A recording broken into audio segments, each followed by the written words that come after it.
आज शिक्षा विभाग डर, भय और आतंक के साए में चल रहा है। और शिक्षा विभाग को इन लोगों ने शिक्षकों को जिस तरीके से बंदर को मदारी डंडे से हरकाता है और नचाता है, उसी तरीके से शिक्षकों को डंडे के बल पर नचा करके और इसकी आड़ में बहुत बड़ा घोटाला करने का जो काम किया जा रहा है और विरोध करने पर सख्त कार्रवाई की जा रही है, FIR किया जा रहा है और डिसमिस किया जा रहा है। इसी का पर्दाफाश करने के लिए हमने प्रेस कॉन्फ्रेंस बुलाया है। और हम आपको बताना चाहते हैं कि पूरे राज्य के अंदर पिछले दिनों जो पैसे आए हैं शिक्षा विभाग में और इसका किस तरह से बंदर बांट हो रहा है और कितना घोटाला हो रहा है। 900 करोड़ रुपया केवल आया है बेंच डेस्क के खरीद के लिए और इसके लिए पटना से ही इन्होंने एजेंसी तय की थी। 70 एजेंसियों का चयन किया गया पटना से। यह डायरेक्टर एडमिनिस्ट्रेशन ने एक सूची जारी की थी जिसमें 70 एजेंसियों को सूचीबद्ध किया था और इसमें कहा था कि बेंच डेस्क की जो आप खरीद करेंगे इन्हीं एजेंसियों से करेंगे और यदि इस एजेंसी से करने में आपको दिक्कत होती है तो जिला स्तर पर कोई भवन निर्माण विभाग या पथ निर्माण विभाग के द्वारा सूचीबद्ध अगर कोई एजेंसी है तो आप उससे क्रय कर सकते हैं। लेकिन जिला स्तर पर जिला शिक्षा पदाधिकारी ये स्थानीय ठेकेदारों को लेकर, स्थानीय कुछ फर्जी संवेदकों को लेकर और इन्होंने पूरा पैसा निकाल लिया। लगभग 900 करोड़ रुपए में से जो 36 करोड़ रुपया 36 करोड़ 21 लाख रुपया केवल मुजफ्फरपुर को मिला था, वो पूरा पैसा निकाल लिया गया और अभी तक सारे स्कूलों में बेंच डेस्क नहीं पहुंचा है। प्रधानाध्यापकों को पता भी नहीं है और पैसे की निकासी हो गई है। स्थिति यह है कि पैसे की निकासी हो गई और बेंच डेस्क की आपूर्ति अब की जा रही है या भविष्य में यह प्रेस कॉन्फ्रेंस की जानकारी मिलने के बाद वो लोग भय से किसी प्रकार से करेंगे, साक्ष्य मिटाने का प्रयास किया जाएगा। और जो बेंच डेस्क मार्केट में 2000 रुपए में उपलब्ध है उसका 5000 का बिल वाउचर बना करके निकाला जा रहा है। लगभग 1/3 का काम हो रहा है और 2/3 लुटाया जा रहा है। या इस प्रकार से लगभग 500 करोड़ का घोटाला है केवल बेंच डेस्क में। और उसके बाद आपको बता दें सारे स्कूलों में एक अभियान चलाया गया कि समरसिबल करवाया जाएगा।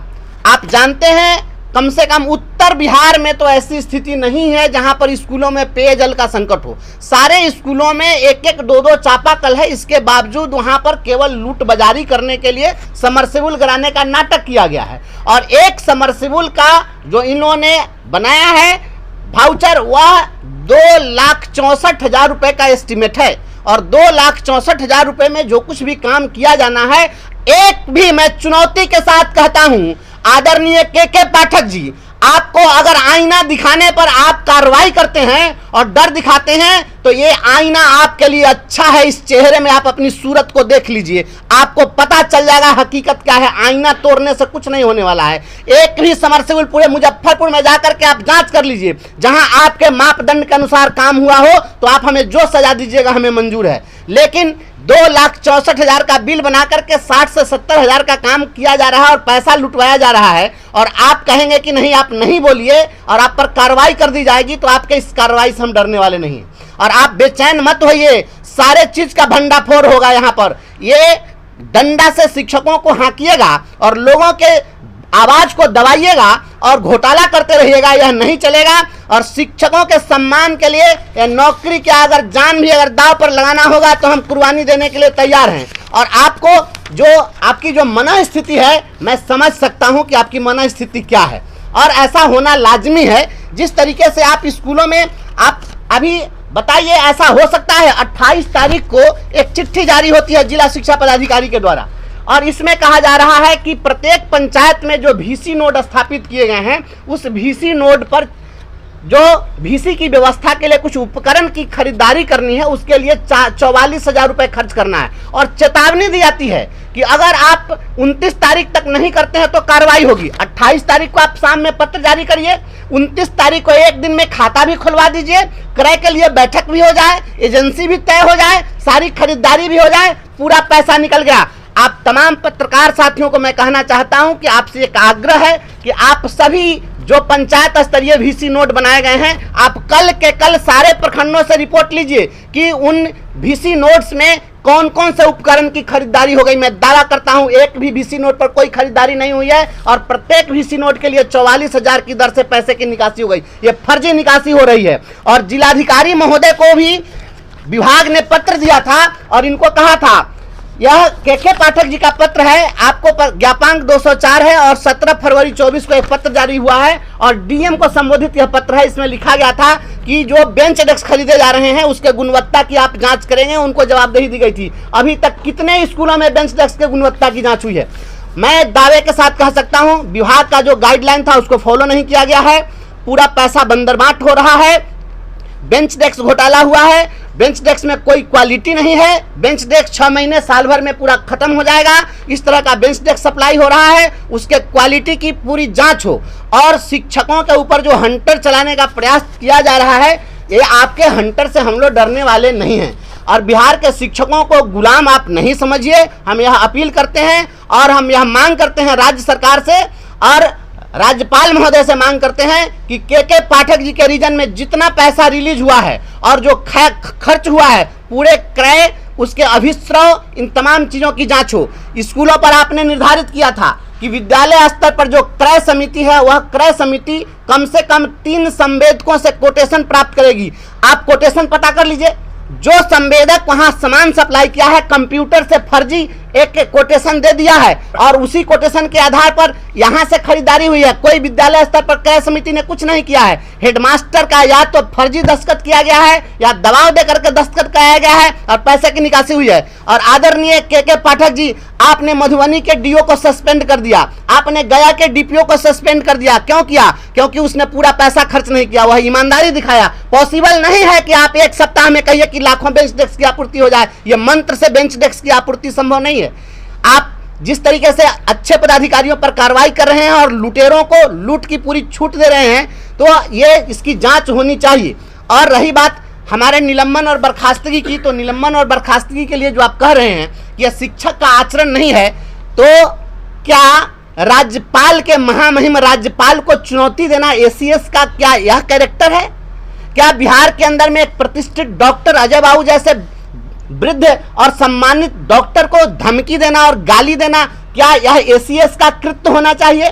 क्या शिक्षकों को भीसी में गाली देना, पदाधिकारियों के भीसी में रात में 11 बजे तक भीसी करके मां बहन की गाली देना, अगर गाली देना अगर आईएएस का कैरेक्टर है तो विरोध करना शिक्षक का कैरेक्टर निश्चित रूप से हमेशा रहा है और रहेगा। और गाली देने वाले को हम गालीबाज कहेंगे, भ्रष्टाचार करने वाले को भ्रष्टाचारी कहेंगे, डंके की चोट पर कहेंगे। और यह जो लड़ाई है शिक्षा और शिक्षकों को बचाने की लड़ाई है, इस लड़ाई को हम लड़ते रहेंगे। आपने जो प्रीफैब स्ट्रक्चर बनाया है, बिहार की जनता जानना चाहती है, आपने प्रीफैब स्ट्रक्चर किसके सलाह पर आपने बनाया? टीन के चदरा के गोडाउन में आप गरीबों के बच्चों को पढ़ाना चाहते हैं? आप आकर के उसमें 4 घंटा इस गर्मी के दिन में केवल रहकर दिखा दीजिए, उसके बाद मैं मान लूंगा। टीन का चदरा 1.5 लाख से अधिक का वह नहीं है, आप एस्टिमेट बनवा लीजिए। उस टीन का चदरा के प्रीफैब स्ट्रक्चर को 1 से 1.5 लाख में बनाया जा सकता है।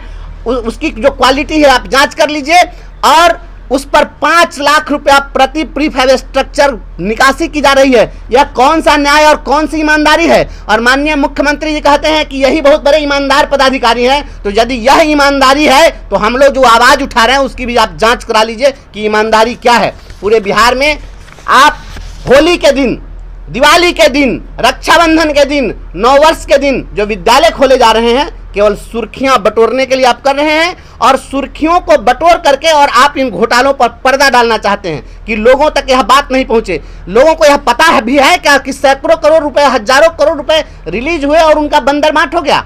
आम जनता के बीच इस बात को हम लाना चाहते हैं और राज्य के तमाम जनप्रतिनिधियों से, माननीय विधायकों से, सांसदों से, सभी से हम अपील करते हैं कि आप लोग इस मुद्दे को उठाइए। यह चारा घोटाला से बड़ा घोटाला इस विभाग में हुआ है और सारे जिलाधिकारी थोड़ी सुचिता दिखाइए। अगर शिक्षक बोल रहा है तो यूं ही नहीं बोल रहा है और अगर वह बोल रहा है तो उसकी बात को सुनी जानी चाहिए। ऐसा नहीं है कि हम राजनीति करने के लिए बोल रहे हैं। हम चाहते हैं कि अगर आप ईमानदार हैं तो ईमानदारी की टेस्टिंग हो जाए।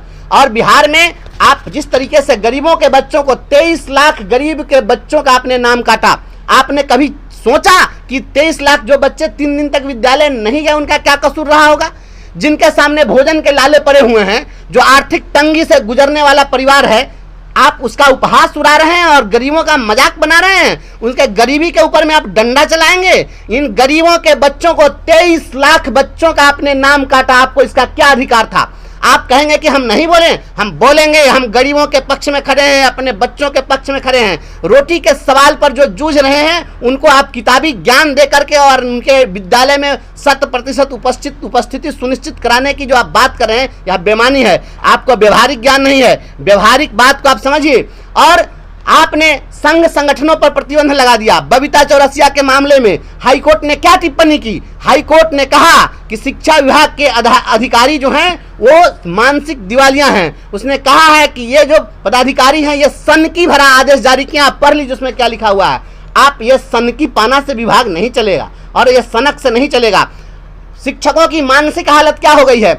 पहले विद्यालय में जो शिक्षक होते थे, शिक्षक का ध्यान अपने क्लास में बच्चों पर होता था और ब्लैक बोर्ड पर होता था। आज शिक्षकों का ध्यान स्कूल के गेट पर होता है कि कौन सा हिंसक पशु विद्यालय में आ जाएगा, कौन सा निरीक्षी पदाधिकारी के आड़ में कौन फर्जी और कौन असली और कौन लुटेरा और कौन कैसा पदाधिकारी आ जाएगा। जो ध्यान ब्लैक बोर्ड पर होना चाहिए स्कूलों के गेट पर चला गया है। सारे शिक्षक दहशत में हैं। लिपिक को आप 9-9 बजे 10-10 बजे तक काम करा रहे हैं। आप अभी कह रहे हैं कि मार्च लूट बहुत काम करना है, मार्च में पैसे की निकासी करनी है, इसके लिए रात दिन हम क्लर्क से काम कराएंगे। क्लर्क का काम क्या था? आज ऐसी नौबत क्यों आई? क्लर्क का काम था ऑफिस का काम निपटाना, आपने उसको स्कूलों के निरीक्षण में लगा दिया। स्कूल के निरीक्षण में जब क्लर्क जाएगा तो आप उसे रात में काम कराइएगा, उसको उसकी ड्यूटी यही थी। आप इस तरीके से नहीं करिए। बेतिया में आपने देखा है, वहां पर शिक्षिका रात में स्कूल में रात बिताने के लिए मजबूर हुई है। शिक्षकों की मानसिक स्थिति खराब हो गई है। आप बिहार में मानवाधिकार वाले जो लोग हैं वो कहाँ सोए हुए हैं? मानवाधिकार के लोग आगे आए। मानवाधिकार का हनन हो रहा है। होली के दिन आप देखे हैं एक शिक्षक के आंख पर जख्म हुआ है। आप देखें एक शिक्षक का कपार फाड़ा गया है। सैकड़ों जगह शिक्षकों के कुर्ते फाड़े गए हैं। आप पर्व त्योहार पर लोगों के धार्मिक स्वतंत्रता पर हमला कर रहे हैं, शिक्षकों के डिग्निटी पर हमला कर रहे हैं। इसके खिलाफ हमारी लड़ाई जारी रहेगी और प्रेस कॉन्फ्रेंस के माध्यम से हम जिला प्रशासन से और राज्य सरकार से मांग करते हैं पूरे घोटाले की, सैकड़ों करोड़ के घोटाले की, चाहे वह बेंच डेस्क घोटाला हो, समरसेबुल घोटाला हो, प्रीफैब स्ट्रक्चर घोटाला हो, थाली घोटाला हो, ड्रेस घोटाला हो, जो भी योजना चल रही है सारी योजना में मरम्मती के नाम पर घोटाला हो, इसकी पूरी जांच हो। और जिलाधिकारी मुजफ्फरपुर से मैं मांग करता हूं कि आप जितना भी भाउचर है सारे भाउचर को अविलंब शिक्षा विभाग से जब्त करिए और जब्त करके उसकी तहकीकात कर लीजिए कि किस डेट में बिल भाउचर पास हुआ है, सामान किस डेट में स्कूल में पहुंचाया गया है। समरसेबुल का भाउचर अभी तक अगर पास हो गया तो फिर वहां पर काम क्यों नहीं हुआ? 290 फीट गारना था बोरिंग, वह 200 फीट गार करके और पैसा निकाल लिया गया। लोकल कंपनी का यहाँ पर सारा सामान लगाया गया। मेरे स्कूल में ठेकेदार ने सामान गिरा दिया था और जब मैंने कहा कि इस तरह के घटिया सामान से काम नहीं हुआ तो पूरा पाइप उठाकर लेकर के चला गया। इस तरीके से काम हो रहा है। जांच करा लीजिए, पूरा घोटाला है। इस घोटाला के खिलाफ हमारी लड़ाई है, हम लड़ते रहेंगे इसके लिए। और शिक्षकों के आपने मुख्यमंत्री को चुनौती दिया। माननीय मुख्यमंत्री ने सदन के अंदर कहा कि 10 बजे से 4 बजे तक विद्यालय चलेगा। आपने कहा कि अब 8:30 बजे से स्कूल चलेगा। 8:30 बजे स्कूल का आप मुख्यमंत्री को चुनौती दे रहे हैं, यह विधायिका के शक्ति में हस्तक्षेप कर रहे हैं और आप चुनौती दे करके, क्या एसीएस की यही जिम्मेवारी है? एक एसीएस अगर मुख्यमंत्री को चुनौती दे, गवर्नर के कार्यों में हस्तक्षेप करे, शिक्षक क्यों नहीं हस्तक्षेप करेगा? आपके घोटाला में हस्तक्षेप करेंगे, सशक्त हस्तक्षेप करेंगे और जरूरत पड़ेगी तो हम इस मामले को हाई कोर्ट से लेकर सुप्रीम कोर्ट तक लेकर के जाएंगे, लड़ेंगे। शिक्षा और शिक्षकों को बचाने की मुहिम जारी रहेगी। फिलहाल जो मामले की जांच